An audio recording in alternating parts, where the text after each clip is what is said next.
Kıymetli dostlar, duygunun komutan olduğunu hep söylerim hocam. Duygu bir komutandır. Dolayısıyla ben bir şeyi yerken, bir şeyi içerken hangi duyguyla içtiğimi, yediğimi bir bakmam lazım.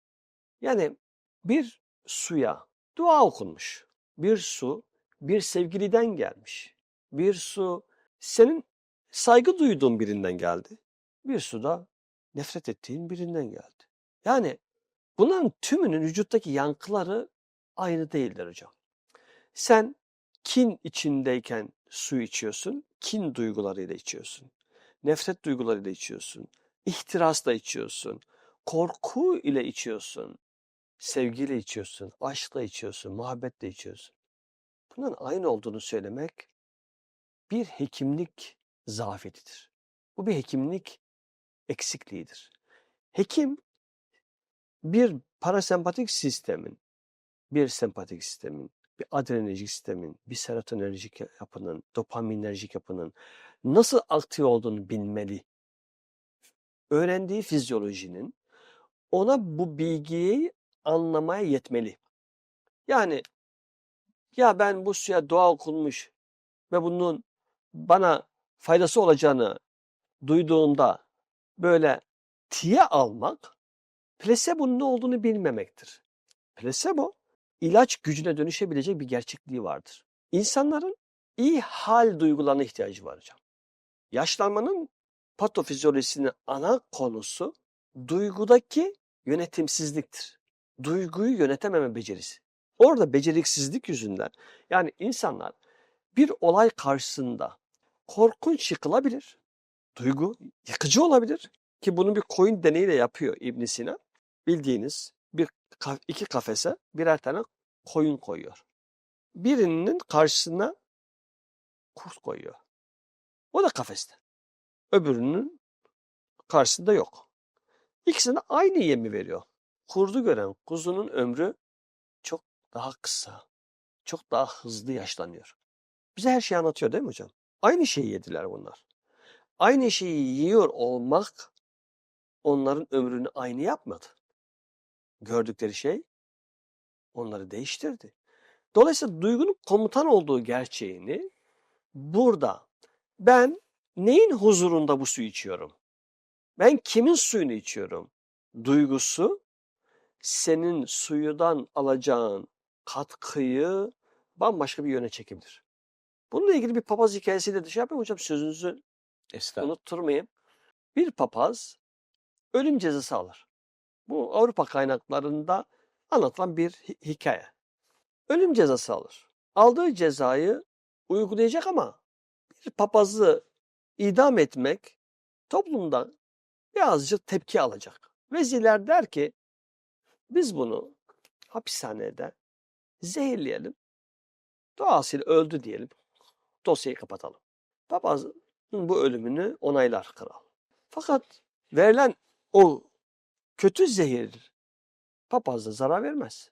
3 gün sürer, 5 gün sürer, 40 gün sürer. Bizim papaz hala ayakta. Papaz böyle yaşayınca kral der ki siz hele bir ne yaparsınız ki? Adamı bir getirin bana bu papazı. Papaz da sorar. Ya senin cezan ölüm cezası biliyorsun. Biz seni orada zehirlenmek üzere karar verdik. Yemekleri hep zehirli gönderdik sana. Bundan haberim var der. Biliyorum der. Sen yemekleri hep yedin. Evet der. Nasıl ölmedin? Ben önüme sunulan her bir yemeği kiliseme gelen her bir günahkar gibi düşündüm. Nasıl ki günahı temizler, temiz bir şekilde göndeririz. Yemeği de temizler, öyle yeriz. Nasıl yani? Ben o yemeği önüme geldiğinde dua ederim, dua ederim, dua ederim. Onun temizlendiği duygusunu hissedene kadar dua ederim. Onun temizlendiğine inandıktan sonra bana zarar vermeyeceğine inanır, yerim. Bu bir plasebodur. Ama bu plasebo insana yetecek kadar güçlü olabiliyor. Bizlerin biraz insanı doğru tanımak gibi bir bilgiye ihtiyacımız var. Yani çok uç örnekler görebiliriz dünyada. O uç örneklerin her birinin bir hakikat tarafı var. Bir izahı var. Bu yüzden kestirip atmak değil, anlayıp istifade etmeyi tercih etmeliyiz. O yüzden Sözlerinize kuvvet olsun diye ekledim hocam. Biraz uzadı. Yok, çok güzeldi. Harika, işin kaymağını siz Bu arada sunuyorsunuz. papazı idam etmekten vazgeçiyor. Diyor ki madem ki sende bu maharet var, git kilisene insanı temizlemeye devam et. Şimdi deminki örneklerden bir tane de çocuğu olmayanlar için menopoz dönemine ben bir örnek, sizi teyit edecek bir örnek Evet. vermek istiyorum. Peygamber dua ediyor. Rabbi hepli mine salihin. Salihlerden bir evlat istiyorum diyor. Dediğiniz gibi 90'lı yaşlarda filan. Saffat suresi 100-101 bunlar. Kimse istiyor bunu. Herhalde Zekeriya'ydı. Büyük ihtimalle odur. Hmm. Onlardan bir. O çok ileri Gençleşme yaşta hikayesi çocuğu var olan. ya ondandır. Evet. Ha, ondan sizin o konunuzda tam bir örnektir bu da. Allah'tan cevap geliyor. Febeşşernahu. Biz de onu müjdeledik diyor. Bir gulamın halim. Bir gulam, hayırlı bir erkek evlatla müjdeledik. Şimdi çocuk olma sorunu olanlar artık ne yapıyorsa yapıyordur. Normal biyolojik takipleri, tıbbi takipleri, tüp bebek ne yaparsa yapsın. Ama bu ayet yaratıcı kod içerir. Bunu mutlaka her gün 100 kere okuyup suya içsinler. Bak Diyor. ne oluyor. Hmm. Rabbi hepli mine salihin febeş, hayırlı bir evlat istiyorum. O da Allah'tan cevap. Allah'ın olduran icabet garantili yaratıcı kodudur. Febeşşernahu. Onu müjdeledik, verdik ona diyor. Hayırlı bir evlat verdik diye şey yapıyor. Bir de demin duygu çok önemli dediniz. Oraya da ben bir mühendislik açıdan bir teyit getirmek istiyorum. Şimdi insanda 2 tane uzay var. Biri kalp uzayı, birisi zihin uzayı. Zihin uzayı bilgi frekanslı iletişim dili kullanır. Evet hocam. Kalp nöronları duygu frekanslı iletişim dili kullanır. Evet. Onun için kalpten olan, onun için samimiyet çok övgüye mazhardır ya. Kalbi duygular, iletimler ve vücuda sağlık açısından, duygu yükleme açısından çok daha bin kere belki daha güçlüdür. Kalp nöronları çok güçlü olduğu için. Yeni tıpta bulunmuş değil mi kalp nöronları? Dolayısıyla buyurduğunuz gibi duyguların iyi duygularla yüklersek bütün aldıklarımızı suyundan tutun da yemeğine, suyuna, her şeyine. Hatta bütün her şey rızıktır. Kullandığımız bütün rızıklara Allah'ın bu yaratıcı kodlarını yüklersek hayatımız boyunca daha iyi bir sonuçlara ulaşmış oluruz. Şizofrenle alakalı bir mizahi bir benzetme yapmak istiyorum. Buyurun. Mizahi olsun, adı da öyle olsun. Şimdi bu akıllı enerji virüsler beyin bilgisayarına işgalci yazılımlar yüklemekle yetinmeyip de ana merkeze, kozmik odaya, klavyenin enter tuşunun başına eğer kendilerini de yüklerlerse buna da şizofren diyorlarmış. Yani sistem artık onun eline geçiyor. Hani tıpta da ikinci kişilik falan, ama o ikinci kişilik ne olduğu tam olarak adı konamıyor ya. Bu akıllı enerji virüsler zihni klonlayarak bütün hard diski kopyalıyorlar ve bizim duygularımız kılığında geliyorlarmış. Beyin onları reddedemiyor. Kendine ait olduğunu zannettiği için. Burası çok önemli. Yani bu akıllı enerji virüsler beyin bilgisayarını, beynin hard disk deposunu klonluyorlar. Paralel zihin oluşturuyorlar.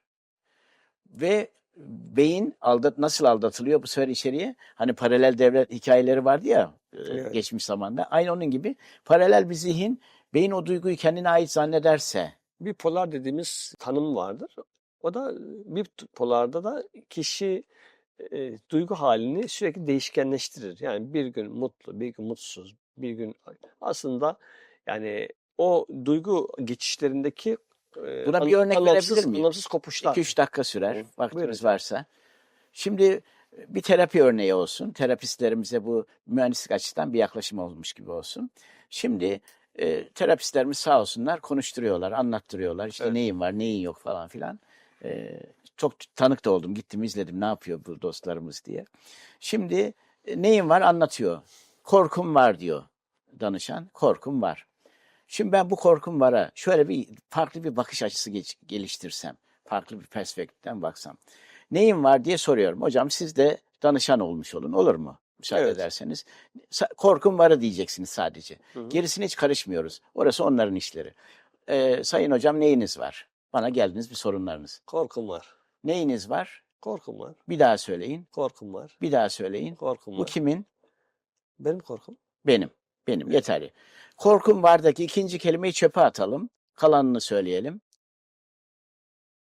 Korkum var. Korkum kalıyor değil mi? Evet. Korkum vardaki ikinci kelimeyi varı attık çöpe. Neyim var? Korkum. Bir daha söyleyin. Korkum. Bir daha söyleyin. Korkum. Bu kimin? Bu da benim. O da sizin. Harika. Son harfini çöpe atalım. Son harfini. Kalanını söyleyelim. Korku. Bir daha söyleyin. Korku. Bir daha söyleyin. Korku. Bu kimin? Korku. Sahipsiz kaldı. Evet. Harika. Tuzağa düşmediniz. Tabii bir akıl. Sizinki farkındalığınız çok yüksek olduğu için çoğunlukla %99 oraya düşüyorlar. O da benim diyorlar. Halbuki asıl başımızın belasını yakaladık. M harfiymiş. Evet. Asıl baş belası korku değil. Oraya M harfiyle USB kablo gibi ya da Wi-Fi'den zihni bir yazılım yüklenmiş gibi korkuyu kendi elimizle yüklemiş oluyoruz. Beyin de M harfi yüzünden o korkumu kendine ait zannederek alıyor, kanıyla canıyla besliyor, ömür boyu da travmanın kaynağı yapıyor. Nasıl temizleyeceğiz? İşte bu önce bir teşhisi yapalım. Terapistlerimiz artık buna da çalışsınlar. Evet. Neyle temizleyeceğiz? İşte bununla. Sizin suyunuzla hocam. Sizin suyunuzla buna dua edecekler. Allah'ın sesini de yükleyecekler. Sizin iyonizer sularınıza, alkalisi 10,5-11'lere çıkmış sularınıza. Allah'ın sesini de yükleyerek duble, çifte kavrulmuş şifa olacak. Evet. Tabii hocamız iltifat ediyor, öyle iyonize suya ihtiyacınız yok. Ancak doğru suya niyet yüklemek diyoruz hocam. Doğru niyetler yüklemek her zaman için. Sadece suya değil hocam bu arada. İnsanın nefese de niyet yüklemesi güzeldir. İnsanın Çok yediği güzel, harika. sofraya da niyet yüklemesi güzeldir. İnsanın tayini çıktı gittiği şehre de niyet yüklemesi güzeldir. Biz bu programa başlarken de niyet yükledik. O da güzeldir. İyi ki buradaydınız hocam. Teşekkür ediyoruz. Allah razı olsun.